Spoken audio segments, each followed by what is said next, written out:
नमस्कार, अपना बिहार के इस बुलेटिन में आपका बहुत स्वागत है। मैं हूं आपके साथ विभा उपाध्याय और बड़ी खबर, प्रधानमंत्री नरेंद्र मोदी पश्चिम बंगाल के दौरे पर हैं, जहां उन्होंने अम्फन से हुई तबाही का एरियल सर्वे किया है। तस्वीरें आपके सामने, बर्बादी और तबाही की तस्वीरें हम आपको दिखा रहे हैं और ये सीधी तस्वीरें देखिए। सर्वे खुद मुख्यमंत्री ममता बनर्जी उनके साथ इस सर्वे में रही और अब इस वक्त तमाम अधिकारियों के साथ वो बैठे हुए और इस तबाही के बाद क्या कुछ गाइडलाइंस, क्या कुछ निर्देश, किस तरह की मदद, ये सब कुछ इस वक्त तय किया जाता हुआ। तस्वीरें आपके सामने हैं, हर तरफ आपको सैलाब की तस्वीरें नजर आ रही होंगी, जिसमें 80 से ज्यादा लोगों की मौत हो चुकी है, जिसका आज आकलन करने खुद प्रधानमंत्री नरेंद्र मोदी पश्चिम बंगाल और उड़ीसा के दौरे पर हैं। और ये एरियल सर्वे की तस्वीरें, जब वो मैप के जरिए टेक्नोलॉजी का इस्तेमाल करते हुए ये जानने की कोशिश करते हुए कि कहां कितना कुछ बर्बाद हुआ है, और खुद उनके साथ पश्चिम बंगाल की मुख्यमंत्री ममता बनर्जी मौजूद हैं, जिन्होंने आग्रह किया था कि प्रधानमंत्री स्वयं पहुंचे और देखें कि कितना कुछ तबाही इस अम्फन तूफान ने, इस चक्रवात ने बंगाल में किया है। तो पीएम ने तबाही के मंजर को करीब से देखा। आपको बता दें कि अम्फन तूफान ने पश्चिम बंगाल में भारी तबाही मचाई है, जिसमें 80 लोगों से ज्यादा की मौत हो चुकी है। पश्चिम बंगाल के बाद पीएम मोदी ओडिशा के दौरे पर भी जाएंगे और ये तकरीबन 83 दिनों के बाद प्रधानमंत्री नरेंद्र मोदी खुद किसी राज्य में पहुंचे हैं। एरियल सर्वे के द्वारा यहां की तबाही का वो अवलोकन कर रहे हैं और उसके बाद यहां से गाइडलाइंस भी जारी की जाएंगी। सीएम ममता बनर्जी के बुलावे पर वो एरियल सर्वे करने के लिए पहुंचे और खुद यहां के मंजर को उन्होंने देखा, महसूस किया। न्यूज 18 की खबर का बड़ा असर हुआ है। लॉकडाउन के बीच अपने पिता को साइकिल पर बिठाकर गुरुग्राम से दरभंगा पहुंची ज्योति को भारतीय साइकिलिंग फेडरेशन ट्रायल का मौका देगा। जी हां, यह बड़ी खबर, जिसमें न्यूज 18 की खबर का यह असर, यह मौका ज्योति के लिए एक बड़ी उपलब्धि से कम नहीं है। लॉकडाउन खत्म होने के बाद सीएफआई दिल्ली के इंदिरा गांधी स्टेडियम में ज्योति का टेस्ट लेगा। फेडरेशन के चेयरमैन वीएन सिंह ने यह कहा है कि अगर ज्योति सीएफआई के मानकों पर थोड़ी भी अगर खरी उतरती हैं, तो उसे विशेष ट्रेनिंग और कोचिंग मुहैया कराई जाएगी। ये तस्वीरें उस वक्त की हैं जब ज्योति अपने पिता घायल थे, उन्हें साइकिल पर बिठाकर तकरीबन 1200 किलोमीटर की दूरी तय करती है, अपने घर तक सकुशल पहुंचाती है और ये सुनिश्चित कर देती है कि देखिए, जिम्मेदारी एक बेटी के तौर पर उसने अपनी निभाई है, लेकिन सरकारें यहां पर फेल हो गईं। 15 साल की ज्योति लॉकडाउन में अपने पिता मोहन पासवान को साइकिल पर बिठाकर 1200 किलोमीटर की दूरी 7 दिनों में तय करके गुरुग्राम से दरभंगा पहुंच गई। ज्योति ने रोजाना करीब 200 किलोमीटर की साइकिलिंग की। वीएन सिंह ने कहा कि महासंघ हमेशा प्रतिभावान खिलाड़ियों की तलाश में रहता है और अगर ज्योति में क्षमता है तो उसकी पूरी मदद की जाएगी। ज्योति की इस प्रतिभा को न्यूज 18 ने सबसे पहले दिखाया और दुनिया के सामने ज्योति की ये प्रतिभा सामने आई है, जिसके बाद अब उसे मौके मिलने शुरू हो गए। दरभंगा के एसडीएम घर पहुंचे थे और उसे सम्मानित किया गया था। तो न्यूज 18 की खबर का असर और उस खबर के बाद अब ज्योति को वो राह, वो दिशा अब जरूर मिलती हुई नजर आती है। देखिए, प्रधानमंत्री नरेंद्र मोदी के उस स्टेटमेंट को हम यहां जरूर कोट करना चाहेंगे, जिसमें उन्होंने कहा था कि कोरोना बंदी को, कोरोना काल को आप अवसर में भी तब्दील कर सकते हैं। इसे अवसर के तौर पे भी देखिए, जिसके अंदर जो हुनर है वो तलाश सकता है, उसे तराश सकता है। और इस वक्त ज्योति जो मजबूरी में अपने पिता को उस 1200 किलोमीटर की लंबी यात्रा को तय करके अपने घर तक पहुंचाती है, उसके बाद जैसे ही न्यूज 18 ने इस खबर को प्रमुखता से दिखाया और उसके बाद मदद के हाथ भी बढ़े और ज्योति की प्रतिभा को अब रिकॉग्नाइज किया जा रहा है, उसे एक पहचान भी मिल रही है। अब ये खबर है कि अब ट्रेनिंग दी जाएगी। अगर उसके अंदर थोड़ी भी क्षमता नजर आती है, उस मानक पर वो खरी उतरती है, तो उसे वो मौके दिए जाएंगे, उसे उसकी प्रतिभा को निखारने में मदद की जाएगी। ये बड़ी खबर, जिस पर हमने अपने दर्शकों को लगातार ये बताया कि लॉकडाउन के बीच अपने पिता को लेकर के पहुंची थी ज्योति। पूर्वी क्षेत्र को प्रभावित किया और उसमें भी सबसे ज्यादा दुष्परिणाम पश्चिम बंगाल के हमारे भाइयों बहनों को, पश्चिम बंगाल के नागरिकों को, यहाँ के संपत्ति को बहुत हानि पहुंचाई है। साइक्लोन की संभावनाओं से लेकर के लगातार मैं इससे संबंधित सभी लोगों से संपर्क में था। भारत सरकार भी सतत राज्य सरकार के संपर्क में थी। साइक्लोन का नुकसान कम से कम हो, इसके लिए जो भी आवश्यक कदम उठाने चाहिए उसके लिए राज्य सरकार और केंद्र सरकार ने मिलकर के भरसक प्रयास किया। लेकिन उसके बावजूद भी करीब करीब 80 लोगों के जीवन हम नहीं बचा पाए। इसका हम सबको दुख है। जिन परिवारों ने अपना स्वजन खोया है उनके प्रति केंद्र सरकार, राज्य सरकार और हम सबकी संवेदनाएं हैं और इस संकट की घड़ी में हम उनके साथ हैं। संपत्ति का भी नुकसान काफी होता है, चाहे एग्रीकल्चर हो, चाहे पावर सेक्टर हो, चाहे टेलीकम्युनिकेशन हो, चाहे घरों का उजड़ जाना हो, अनेक प्रकार का, चाहे वह इंफ्रास्ट्रक्चर का हो, चाहे व्यापार जगत से लोग जुड़े हुए हो, चाहे खेती क्षेत्र से जुड़े हुए, हर किसी को नुकसान होता है। तो प्रधानमंत्री नरेंद्र मोदी को आप सुन रहे थे, जिन्होंने अम्फन तूफान से हुई तबाही का आज अवलोकन किया, उसका जायजा लिया और जिसके बाद उन्होंने बताया कि जिन लोगों के जान माल का नुकसान हुआ है, बेहद दुख है मुझे इस बात के लिए, क्योंकि ये एक एक जिंदगी बेहद महत्वपूर्ण है। लेकिन फिलहाल क्या कुछ किया जा सकता है उसकी हर संभव कोशिश जारी है। और एक बार फिर से हम अपने दर्शकों को बता दें कि न्यूज 18 बिहार झारखंड की खबर का बड़ा असर, जिसमें ज्योति की इस खबर को हमने प्रमुखता से दिखाया था, जो अपने पिता को साइकिल से 12 किलोमीटर की दूरी तय कर अपने घर पहुंचती है। और इस खबर को दिखाए जाने के बाद अब जो मदद के हाथ हैं वो सामने आते हुए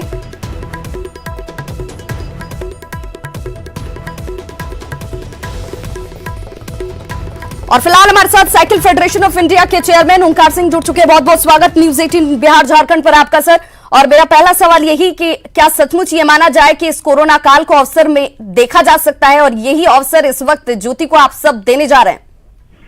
देखिए, हमने जब हमें पता लगा ऐसा एक लड़की है ज्योति जो गुड़गांव से वहां तक पहुंची है 1300 किलोमीटर तय करके, तो बड़े अपने आप में एक ऐसा लगा भी एक साइकिलिस्ट बन सकता है जो जो जो इतना साइकिल चला 1300 किलोमीटर, अपने फादर को बिठा के साइकिल के ऊपर सामान लेके चलना 1300 किलोमीटर एक छोटी बात नहीं है। तो अपने आप में एक साइकिलिंग की उसमें उसने साइकिलिंग की क्षमता उसने दिखाई है। सो हम उसको ऐसा उसको पूरा सपोर्ट करने के लिए, ताकि वो साइकिलिंग की इस खेल में कुछ करके दिखा सके, तो हम उसको पूरी सपोर्ट करने के तैयार हैं। ओंकार सिंह, आप ये मानते हैं कि काफी रिसोर्सेज खर्च किए जाते हैं, काफी संसाधन लगाए जाते हैं, जिसके बाद एक साइकिलिस्ट जो एक कुशल साइकिलिस्ट तैयार होता है, देश के लिए मेडल लाता है, ये तमाम प्रतिभा इसके अंदर है और अब सिर्फ आपको निखारने की इसे जरूरत है? नहीं, देखिए ऐसा है, हम इसको पहले हमारे पास कुछ ऐसे टेस्ट होते हैं जो हम जब किसी खिलाड़ी को लाते हैं, सबसे पहले उसका हमारे पास एक कंप्यूटराइज सिस्टम है, उसमें उसका टेस्ट किया जाता है, उसके सारे पैरामीटर्स देखे जाते हैं। तो अगर वो उसमें बिल्कुल ठीक निकलेगी, जो कि हम मानते हैं, क्योंकि इतना साइकिल चलाना 1300 किलोमीटर साइकिल चलाना, तो उसने अपने आप में उसने इतना दमखम तो है, तो हम उसको उस कॉम्पिटिटिव साइकिलिंग में लाने के लिए वो जो हमारे टेस्ट हैं, पहले हम उसके ऊपर इनको इसका प्रयास करेंगे और जब अगर उसमें ठीक निकलेगी तो बिल्कुल हम इसको अपने एकेडमी में रखेंगे। सर, चूंकि ये प्रोफेशनलिस्ट नहीं है, इसने किसी तरह की कोई ट्रेनिंग नहीं ली है, मजबूरी वश ये अपने पिता को वहां से यहाँ तक लेकर पहुंची है, अब किस तरह की रियायत के साथ इसे इस मुकाम तक पहुंचाने में आपकी तरफ से मदद की जाएगी? देखिए, रियायत तो यही है भी हम इनको लेके आएंगे। अब जब अगर ये हमारे सिस्टम में फिट होती है उस कॉम्पिटिटिव साइकिलिंग में, तो हर किस्म की सहूलत दी जाएगी, इसको रहना खाना हर चीज इसकी फ्री होगी और इसको पढ़ाई का भी हम ध्यान रखेंगे और हर इसको। आप लोगों ने अप्रोच किया है, ज्योति से बातचीत हुई है, किस तरह की बातचीत? बात कल सुबह बात हुई थी उनसे। वो क्या अपनी सहमति इस पर दे चुकी है? उसमें अभी उनको इस चीज का इल्म ही नहीं था। खेलों के सिस्टम में कुछ ऐसी चीज है जो उनको वहां से यहाँ पे लाया जा सके, तो उनको मैंने बता दिया है। अभी क्वारंटीन में है, तो वो कह रहे उसके बाद फ्री हो जाएंगी तो हम इंतजाम करेंगे, तो उनको वहां से लाया जाए। हम अपने आदमी को डिप्यूट करेंगे जो उनको साथ लेके कंफर्टेबली दिल्ली लेके आए, तो यहाँ पर उनको टेस्ट करेंगे। अगर वो उस पैरामीटर्स में ठीक उतरते हैं तो बिल्कुल हमको हमारे लिए बिल्कुल ये तो बहुत। सर, ये तमाम चीजें कब तक हो पाएंगी? जब तक वो निकलेंगे, अभी क्वारंटीन से बाहर आती हैं, फिर उसके टेस्ट होंगे, उसके बाद देख लेंगे। चलिए, बहुत बहुत शुक्रिया ओंकार सिंह हमारे साथ जुड़ने के लिए, chairman cycling federation of India के, जिन्होंने ये कहा कि प्रतिभा है ज्योति के अंदर, चूंकि ये आसान नहीं है 1200 किलोमीटर की दूरी को इस तय करना इतनी सहजता से। हम अपनी तरफ से हर संभव कोशिश कर रहे हैं और जो क्राइटेरिया है, जो पैरामीटर्स हैं, उनमें अगर ज्योति थोड़ी भी फिट बैठती है तो उसके बाद ये उनकी प्रतिभा को निखारने के लिए हमारा फेडरेशन सतत प्रयासरत है। तो ज्योति की मदद के लिए कई लोग सामने आ रहे हैं। जन अधिकार पार्टी की ओर से ज्योति को 20,000 रुपए की आर्थिक मदद दी गई है, जबकि प्रभात दास फाउंडेशन ने घर आकर जाबाज ज्योति को सम्मानित किया।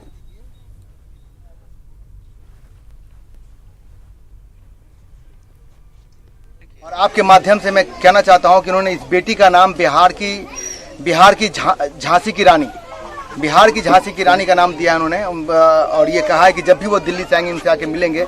अभी उन्होंने 20,000 रुपए का इनको आर्थिक मदद भेजा है। ज्योति कुमारी जो अपने पिता को दिल्ली से लेकर के अपने गांव सिरहुल्ली लेकर के आई है अथक प्रयास से, और अंडर एज है वो, 13 इयर्स की मात्र है। इससे पूरा मिथिला क्षेत्र गौरवान्वित हुआ है। प्रभात दास फाउंडेशन ने अभी उनको एक प्रशस्ति पत्र और कुछ टोकन के रूप में एक 1100 रुपया और एक मोमेंटो देकर के सम्मानित किया है। तो देखिए, मदद के हाथ जो है वो लगातार बढ़ते हुए। ज्योति की मदद के लिए अखिलेश यादव खुद सामने आए हैं। अखिलेश यादव ने 1 लाख रुपए देने की घोषणा की है। ज्योति की मदद के लिए अखिलेश यादव की तरफ से 1 लाख रुपए देने की घोषणा इस वक्त सामने है। अखिलेश यादव ने ट्वीट कर इस बात की जानकारी दी है कि ज्योति को 1 लाख रुपए की आर्थिक मदद जो है वो दी जा रही है। तो ज्योति की मदद के लिए कई लोग सामने आ रहे हैं। आपको बताते चले, न्यूज़ 18 बिहार झारखंड ने इस खबर को प्रमुखता से दिखाया, जिसके बाद ज्योति के लिए मदद के हाथ सामने आते हुए साइकिलिंग फेडरेशन ऑफ इंडिया जो है उसकी तरफ से भी ये कहा गया है कि ये क्षमता अभूतपूर्व है और ऐसे में हम इसे निखारने की हर संभव कोशिश करेंगे, जिसके लिए संपर्क भी साधा गया। अब आम से लेकर खास तक सभी ज्योति को पहचानते हैं और मदद के लिए हर हाथ आगे इस वक्त ज्योति की तरफ बढ़ते हुए, जिसमें अखिलेश यादव ने भी 1 लाख रुपए आर्थिक मदद के तौर पर ज्योति को दिया है, जिसके बाद इस वक्त ट्वीट पर सामने आती हुई।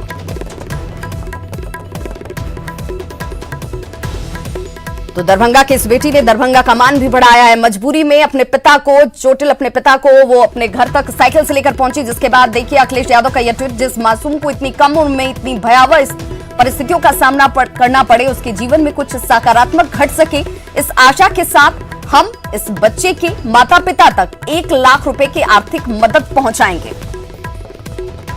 तो ये ट्वीट अखिलेश यादव की तरफ से और 1 लाख रुपए की आर्थिक मदद की बात कही गई है। खबर समस्तीपुर से, जहां पर भीड़ का एक बार फिर से क्रूर चेहरा देखने को मिला। चोरी के आरोप में एक युवक के हाथ और पैर को बांधकर जमकर पीटा गया। तस्वीरें देखिए, ये तस्वीरें आपको विचलित कर सकती हैं। पिटाई की गई इस मासूम की और मामला विभूतिपुर थाना क्षेत्र के विभूतिपुर गांव का है। बताया जा रहा है कि युवक गांव के ही सुशील सिंह नाम के एक शख्स का पर्स चोरी कर भाग रहा था और इसी दौरान सुशील सिंह के शोर मचाने पर ग्रामीणों ने इस युवक को पकड़ा और फिर जमकर इसकी पिटाई कर दी गई। युवक बार बार छोड़ देने की गुहार लगा रहा था, लेकिन किसी को भी इस पर दया नहीं आई। जमकर पिटाई की सरेआम ये तस्वीरें कई स्तरों पर सवाल खड़े करती हैं। पुलिस को इसकी खबर हालांकि दी गई और पुलिस के आने के बाद युवक को पुलिस के हवाले किया गया। पुलिस ने युवक को हिरासत में लेकर फिलहाल जांच शुरू कर दी है।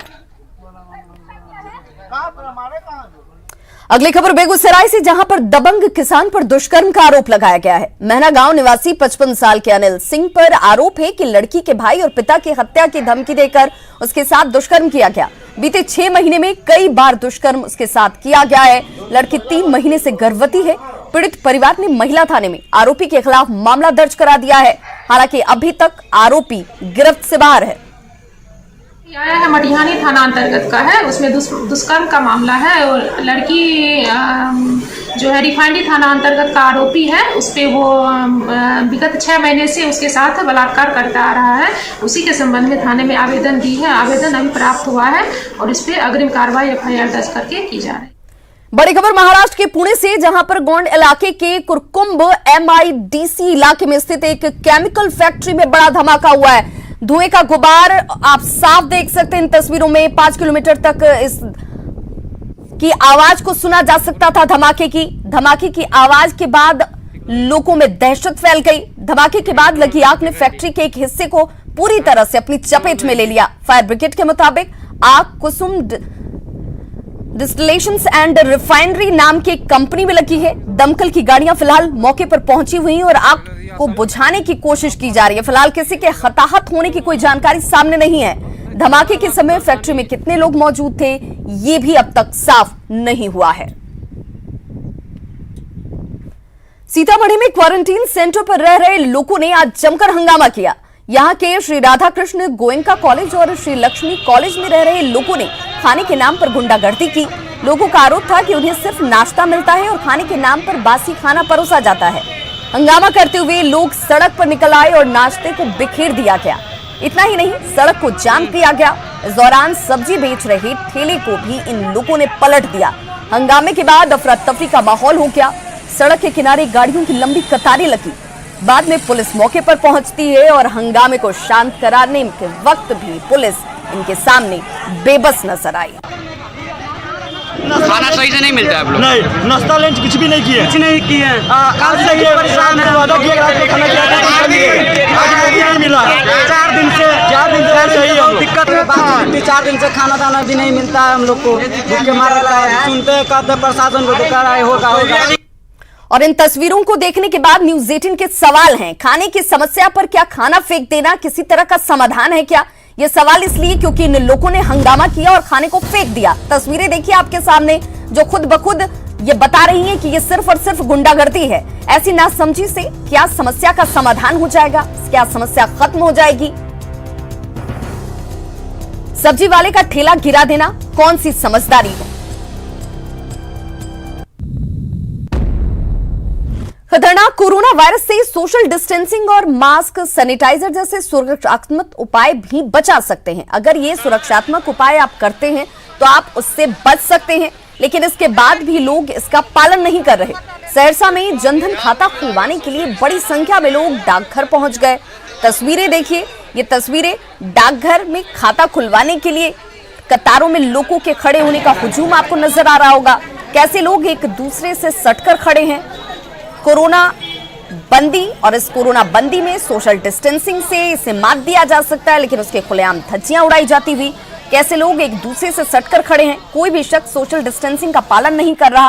बताया जा रहा है कि किसी ने अफवाह उड़ा दी कि केंद्र सरकार जनधन खाते में 5-5 हजार रुपए डालेगी।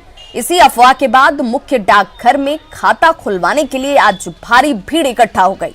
इस भीड़ को कंट्रोल करने के लिए कोई पुलिस और प्रशासन का आदमी पहल करता हुआ नजर नहीं आया।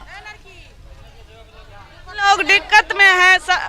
जनधन योजना में सरकार सुने हैं 5,000 रुपया दे रही है, इसीलिए हम सब खाता खुलाने आए। तो क्या करें, ऐसे भी मरना ही है, फिर ऐसे भी मरना ही है।